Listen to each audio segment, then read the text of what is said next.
Hi friends, my name is Chandrakant, I am from the snap boys और आज का हमारा हॉट टॉपिक है इंडिया पाक वॉर। तो इस पे हम जाने वाले हैं पब्लिकली और पब्लिक से लेने वाले उनके व्यूज़ और ओपिनियन, वो क्या सोचते हैं एज ए इंडियन इसलिए क्योंकि वो इंडियन है, और दूसरा हम उनसे पूछेंगे एज ए ह्यूमन बींग वो क्या सोचते हैं क्योंकि वो है एक human being. As a Indian हटाकर अगर हम सोचें कि एज ए ह्यूमन बींग उनका थॉट प्रोसेस क्या होना चाहिए, तो we just need their opinion and views. So let's check it out. आप मुझे ये बताइए, जो अभी करंट सिचुएशन है इंडिया और पाक वॉर में, तो एज ए इंडियन आपका क्या सजेशन है? What's your thought process? What you want to tell us? I want to really tell ki see peace is there in the mind of everybody, but the kind of things we are facing because of the Pakistani, the army and all those things, it's beyond our they have crossed boundaries, so we need to retaliate at moments. लेकिन as a Indian जो अभी हो रहा है, जो हमारे army ने किया वो करना चाहिए, उसे हमारा फुल सपोर्ट है एज ए इंडियन। मैं एज ए इंडियन सोचूं तो ऑब्वियस सी बात है मैं मेरी कंट्री के लिए सोचूंगी। तो मैं ये जो है कि मुझे मेरी कंट्री को सपोर्ट करना है, एंड वो लोग जो भी कर रहे हैं वो मेरे हिसाब से सही है। एज ए इंडियन जो मेरे को चाहिए एक बार एंटर हो जाने का और ठोक डालने का।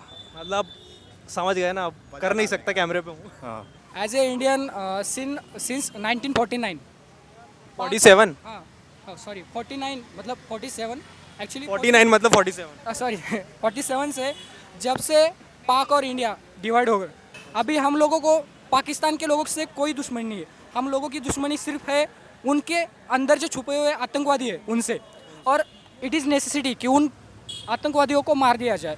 Actually, I think this is very complicated subject, first of all. But whatever Indian soldier has done is a very great job. हम लोग तो लगभग 70 साल से तो ये टेररिज्म झेल रहे हैं, तो आई थिंक अब इसको ख़त्म कर देना चाहिए। तो कैसे ख़त्म होगा? अब तो आर पार की लड़ाई है, इसमें आर्मी को इन्वॉल्व करके इनको मेन तो टेररिज्म खत्म करना है।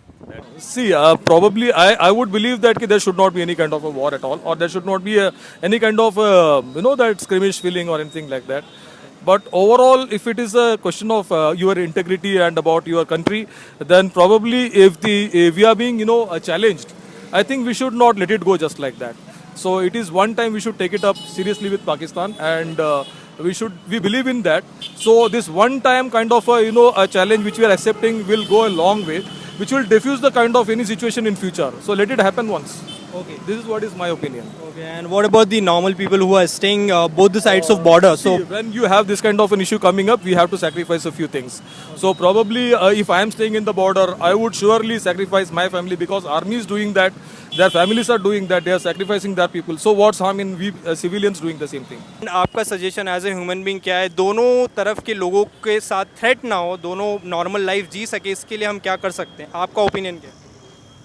बैठ के बात कर सकते हैं, बट मुझे नहीं लगता कि वो लोग, हाँ एग्जैक्टली।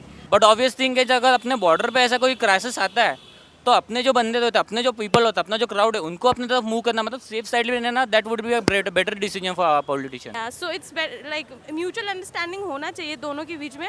अगर नहीं हुआ तो आई डोंट थिंक सो ये सिचुएशन कंट्रोल हो पाएगा। देखिए, nobody wants war. We as commoners, common people, we don't want war. As a human being हम लोगों को ये देखना चाहिए कि रिजोल्यूशन कैसे हो सकता है दोनों बीच के कंट्रीज़ में। रिजोल्यूशन दोनों कंट्रीज़ के जो पॉलिटिशियंस हैं उनको बैठ के इस चीज़ का रिजोल्यूशन निकाल देना चाहिए। बिकॉज क्योंकि दोनों बाउंड्रीज के दोनों तरफ जो नॉर्मल पब्लिक रह रही है उनको ये चीज़ फेस करना पड़ रही है, तो उन लोगों के पॉइंट ऑफ व्यू से सोचे तो हमें एक बैठ के बात करना चाहिए। आप कहना चाहिए हम वहाँ पे रहने के लिए होते बॉर्डर पे, तो हमें तकलीफ होती, तो इसका ख्याल सरकार ने रखना चाहिए। इस सब चीज़ें होने से पहले, ये चीज़ें आज नहीं हो रही है, ये चीज़ें 50 साल से होती आ रही है, क्योंकि ऐसा तो हो नहीं सकता कि आज भी नहीं कल भी नहीं कि ये सब बंद हो। ये बंद होने नहीं वाला है। एज ए ह्यूमन बींग सबको जीने का अधिकार है। Be aware and be strong. That's what I have to say actually. Be aware. to those people who are staying over there. Near border, yeah, of course. Thank you so much. Thanks for watching our video guys. अगर आपको हमारा video पसंद आया तो please share it, like करें और please do subscribe it. और अगर आपके पास कमेंट्स है please write it below down. Thank you so much.